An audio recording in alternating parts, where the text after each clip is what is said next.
السلام عليكم مشاهدينا الكرام في هذا الخبر العاجل. المرجو الإعجاب بالفيديو والاشتراك في القناة دعما لنا وليصلكم دائما كل جديد.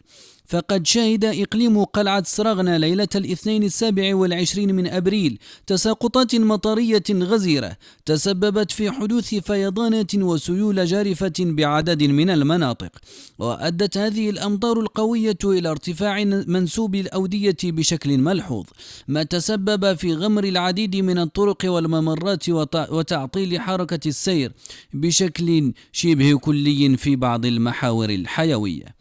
وتسببت السيول في قطع الطريق الرابطة بين جماعة واركي ومنطقة الصرهيج بعدما اجتاحت المياه أحد المقاطع الطرقية نتيجة قوة التيار وارتفاع منسوب الوادي، مما جعل المرور مستحيلا وأدى إلى حالة من الارتباك في تنقل المواطنين ومستعملي الطريق. كما أظهرت مقاطع فيديو وصور متداولة تدفق السيول بشكل قوي في عدة نقاط بالإقليم، حيث غمرت المياه بعض الأحياء السكنية وتسللت إلى عدد من المنازل، إضافة إلى عزل بعض الدواوير مؤقتا دون تسجيل خسائر بشرية حسب المعطيات الأولية.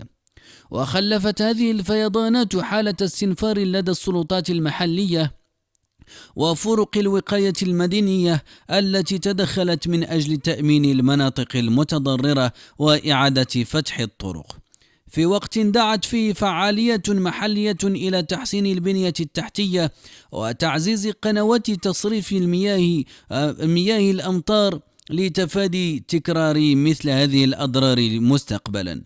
وتأتي هذه الاضطرابات الجوية في سياق نشرة إنذارية حذرت من زخات رعدية قوية مصحوبة برياح وتساقط البرد بعدد من مناطق المغرب، وهو ما ساهم في تفاقم الوضع وارتفاع مخاطر الفيضانات في المناطق القروية والمنخفضة.